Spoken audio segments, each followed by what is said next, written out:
السلام عليكم ورحمة الله وبركاته. أخباركم إيه يا جماعة؟ يا رب تكونوا بخير، طمنونا عليكم. النهاردة هنتكلم كلام تقيل بجد بجد. مين اللي هي بتسلك في بيت العيلة؟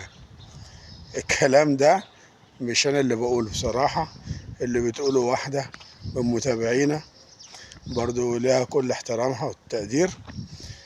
مين الست أو البنت اللي بتسلك في بيت العيلة؟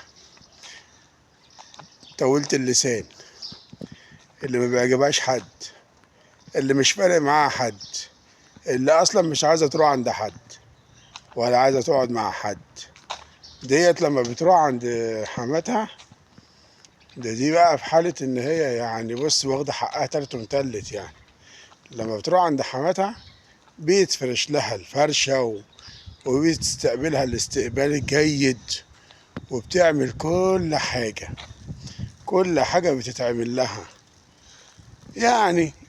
ممكن نقول لا عشان نرتاح من دوشتها، ممكن نقول عشان خاطر القط بيحب خناقه، ممكن نقول عشان شوكتها تقيلة شوية، ممكن نقول عشان جوزها مساعد على كده.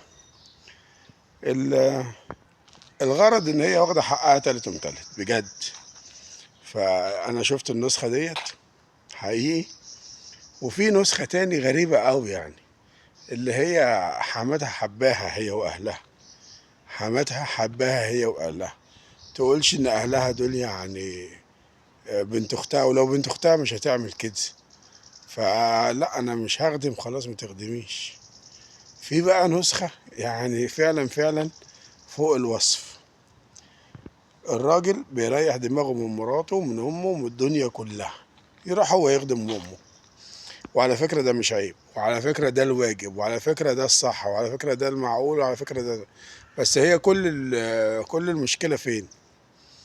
ان انت لو راجل شغال شغلانة طويلة عريضة طول اليوم، هتروح ازاي تقوم بخدمة بيت امك؟ على فكرة الخدمة كاملة يعني، غسيل مواعين وترويق واحتمال عمل أكل. الكلام ده كله مفيش مشاكل يعني، احنا ممكن نعمله عادي.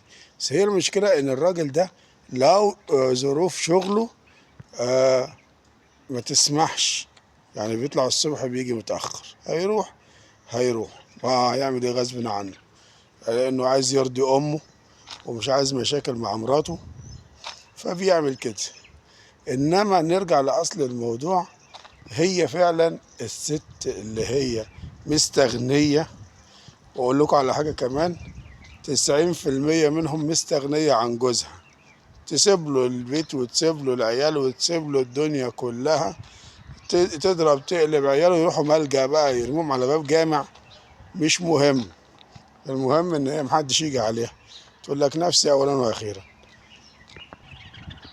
اللي يضحك في الموضوع بقى ان الست دي او البنت دي ما بتقبلش الكلام ده على امها، ما بتقبلهوش، ما بتقبلش الكلام على امها. تروح بقى ايه لمرات اخوها؟ اصلا انت اصلا مش عارفه ايه. طب ما تبص لنفسك، ويحصل بقى ايه؟ ربنا يرزقها بمشاكل من ناحيه تانية، ناحيه مرات اخوها وامها مع بعض، او هي داخله ما بينهم، تحصل المشاكل ديت. ليه؟ لان هي عايزه امها تتخدم، وعايزه امها تعمل لها كل حاجة، وهي ما تخدمش، ما تعملش، ما تسويش.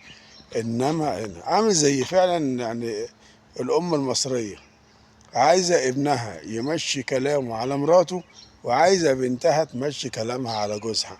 طب ازاي يعني الكلام ده؟ في حاجة زي كده؟ فهو خلاصة الموضوع يا جماعة، فعلا فعلا الست او البني ادم بالعموم المستغني عن الشيء بيلاقيه. اللي مستغني، واحدة مستغنية عن بيت حماتها ومستغنية عن جوزها أصلا، اللي هو أنت مش عارف إيه، طيب مع السلامة يا عم، روح لأمك، روح أنت شوف أمك، فمش رايحة هناك يا عم. فهي خلاص ما بتروحش، مستغنية.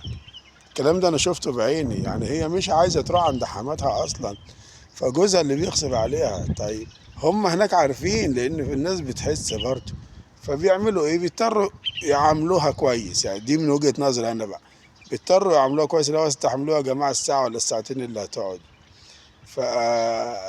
فالموضوع ده فعلا حقيقي. أما الست بقى اللي بتخدم وبتعمل، دي بقى اللي هم انت ما عملتيش ليه وما سويتيش ليه.